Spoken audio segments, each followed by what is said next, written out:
మీ అందరికీ స్వాగతం సుస్వాగతం తెలియజేస్తాను సిస్టర్. ఇవాళ మనందరం రెండవ ఏఎన్ఎంకి సంబంధించినటువంటి రాష్ట్ర ప్రథమ మహాసభ నిర్వహించుకోవాలని చెప్పి గత 1.5 నుంచి ఒక ప్రయత్నం చేసుకుంటూ వస్తా ఉన్నాం. సరే, మనం ఈ మహాసభ అనౌన్స్ చేసినాకనే ఒక నోటిఫికేషన్ కూడా వచ్చింది. సరే, మంచిగా వచ్చిందా చెట్టుకు వచ్చిందా అన్నీ కూడా ఈ మహాసభలో ఈ సెషన్లో మధ్యాహ్నం నుంచి జరిగినటువంటి సెషన్లో అంతా చర్చించుకున్నాం. కానీ ఇప్పుడున్నటువంటి పరిస్థితుల్లో ఈ రెండవ ఏఎన్ఎంల మహాసభ అనేది ఒక సాహసోపేతంగానే నిర్వహించినట్టుగా మనం భావించాల్సినటువంటి సందర్భం. ఎందుకంటే మనందరం కూడా చూస్తూ ఉన్నాం, ఇక్కడ ఫిజికల్గా మనందరం ఇప్పుడు ఒకసారి కలుసుకున్నా కానీ వాట్సాప్ గ్రూప్లలో నిత్యం రోజు కలుసుకుంటూనే ఉంటాం, రోజు చర్చించుకుంటూనే ఉంటున్నాం, రోజు డిస్కషన్స్, వాగ్వాదాలు, చర్చలు, ప్రతిచర్చలు అన్నీ జరుగుతూనే ఉన్నాయి. కానీ జరుగుతున్నటువంటి చర్చలు కానీ జరుగుతున్నటువంటి వివాదాలు కానీ ఏదైనా ఒక మంచి పద్ధతిలో మంచి కోసం జరగాలనే దానికోసమే ఇవాళ ఈ మహాసభ మనం ఏర్పాటు చేసుకుంటాం. ఈ మహాసభ ఈ సందర్భంలో మీ ఇందాక చెప్పినట్టుగా ప్రస్తుతం నోటిఫికేషన్ ఒకటి వచ్చింది. దాదాపు 2000 పోస్టులకు సంబంధించినటువంటి నోటిఫికేషన్ వచ్చింది. గతంలో టీఆర్ఎస్ ప్రభుత్వంలో ఉన్నటువంటి సందర్భంలో మనం సమ్మె చేసినటువంటి సందర్భంలో సమ్మెలో జరిగినటువంటి కొన్ని పొరపాట్లు కూడా ఉన్నాయి. పొరపాట్లు అంటే మనం సంఘం ఏర్పాటు చేసి మనం ముందుకెళ్తా ఉంటే ఇప్పుడు కూడా చాలా విషయాలు జరుగుతూ ఉన్నాయి. ఒకరు ముందుకెళ్తా ఉంటే దాన్ని మిగతా వాళ్ళు పాజిటివ్గానా లేదంటే డైరెక్ట్ నెగిటివ్గా చేస్తే డైరెక్ట్ నెగిటివ్గా చేయకుండా దాన్ని కన్ఫ్యూజన్లో తీసుకొచ్చే పరిస్థితి చాలా మంది జరుగుతూ ఉంది. మనందరికీ తెలుసు, ఇప్పుడు రాజకీయాల్లో ఈ రాష్ట్ర ప్రభుత్వాలు, కేంద్ర ప్రభుత్వాలు, ఈ పాలసీలు, ఈ ఎన్హెచ్ఎం స్కీమ్ ఎందుకు వచ్చింది, ఈ స్కీమ్లో ఉద్యోగులు ఎట్లా తీసుకున్నారు, తీసుకోవడానికి కారణం ఏంటి, ఇందాక అక్కడిస్తామని ఇందాక కూడా మనకు తీసుకున్నటువంటి విధానం ఏంటి, తీసుకున్నప్పుడు ఏం చెప్పారు, ఎంతకాలం ఇట్లాగే కొనసాగాలి, ఏమన్నా ఎందులో మెరుగుదల ఉందా లేదా, అప్పుడున్నటువంటి పని విధానం ఏంటి, ప్రస్తుతం ఉన్నటువంటి పని విధానం ఏంటి, ఎంత మేరకు మార్పులు వచ్చినాయి.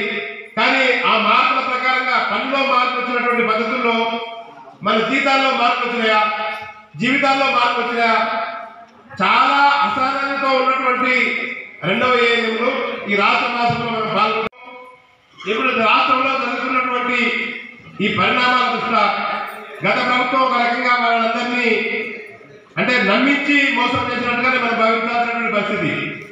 నమ్మించారే మనం ఎందుకు చెప్తామంటే మనకి ఏదో చేస్తామని చెప్పి మనం బాగా పీక్ స్టేజ్లో సమ్మె, ఆందోళన, అసలు మన ఒళ్ళుపై మర్చి కూడా మనల్ని మనం మర్చిపోయి పోరాటం చేస్తున్నటువంటి పరిస్థితిలో దాన్ని నిర్వీర్యం చేసే పద్ధతిలో మనం కొంచెం చేస్తామని చెప్పి దాన్ని చేయకుండా అట్లాగే ఆర్డర్ చేసినటువంటి పరిస్థితి మనం అందరం చూసాం.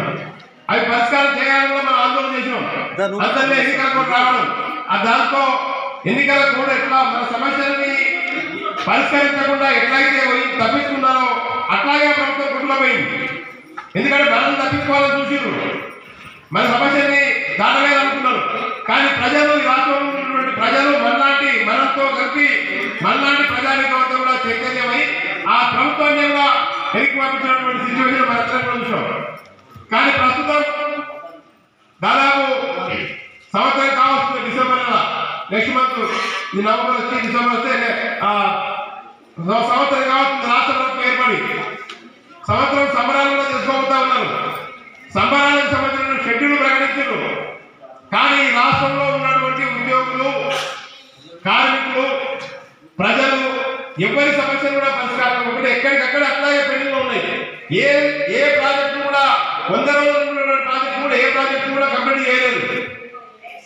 మనం కూడా చాలా రోజుల తర్వాత చాలా సందర్భంలో ముఖ్యమంత్రి గారితో ప్రత్యక్షంగా కూర్చొని చాలాసేపు చర్చించినటువంటి సందర్భం ఉంది.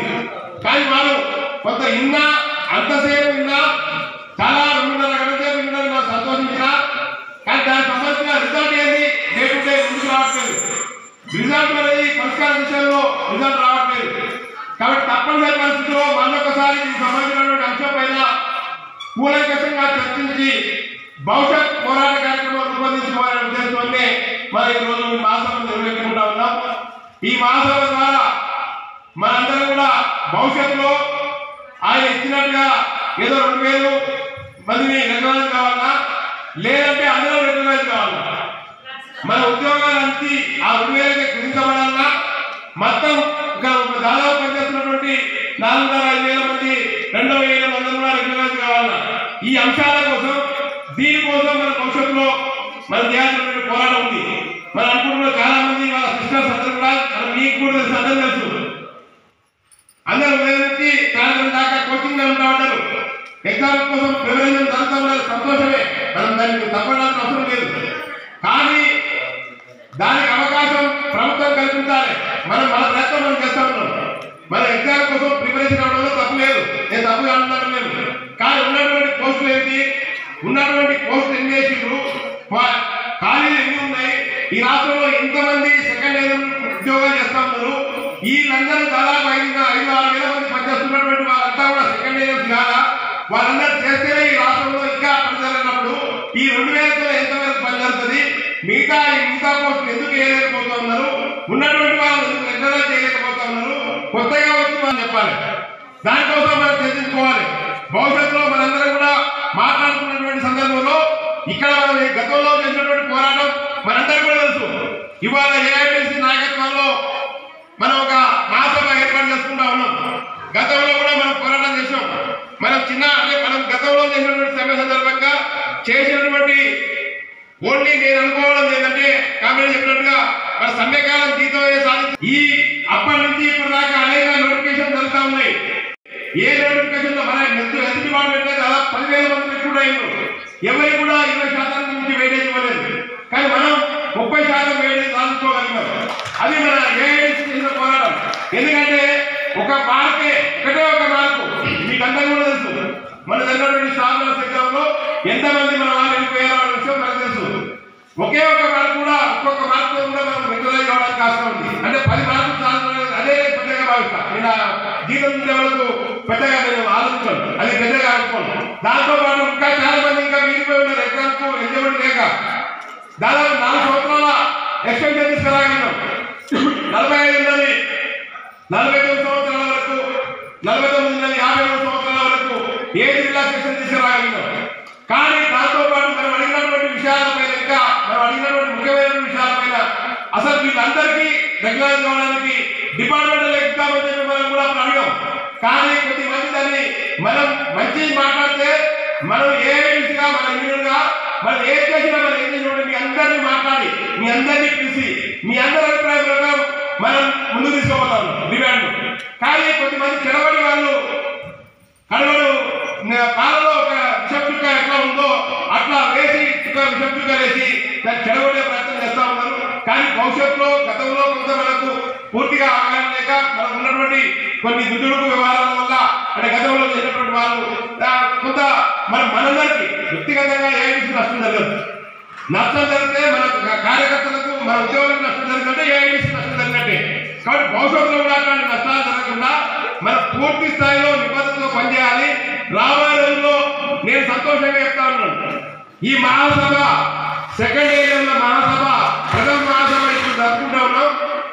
భవిష్యత్తులో ఇదే ప్రథమ మహాసభ మనందరితోనే మనమే మొదటి ఏరియాలో రెగ్యులర్ ఏరియాలో ప్రథమ మహాసభ జరుపుకోవాలని చెప్పి నేను ఆశిస్తా ఉన్నాను. ఎందుకంటే మీకు అందరికీ అవకాశాలు ఉన్నాయి. నేను మాట్లాడేది నేను చెప్పేది మొత్తంలో కొరకు కాదు, మీకు అందరికీ అవకాశాలు ఉన్నాయి. అందరూ రెగ్యులైజ్ అవ్వడానికి అవకాశం ఉంది. అందరూ రెగ్యులైజ్ అయితే రెగ్యులర్ ఉద్యోగుల ప్రథమ మహాసభ కూడా మనం జరుపుకోవాలని చెప్పి నేను భావిస్తా ఉన్నాను. దానికోసం కావాల్సినటువంటి ఏర్పాట్లు, ఉద్యమము, పోరాటము, సంప్రదింపులు ఏ ఉంటే అవి చేసుకోవడానికి మనందరం కూడా సిద్ధంగా ఉండి ఈ మహాసభలో అందరూ చర్చిద్దాం, అందరూ మాట్లాడి ఫైనల్ నిర్ణయం చేసుకొని మన భవిష్యత్తు కార్యక్రమాన్ని మనం రూపొందించుకుందామని చెప్పి తెలియజేస్తూ ఈ రోజు ఇక్కడ మాట్లాడడానికి అవకాశం వచ్చినటువంటి మీ అందరూ కూడా పేరు ధన్యవాదాలు తెలియజేస్తూ నమస్కారం.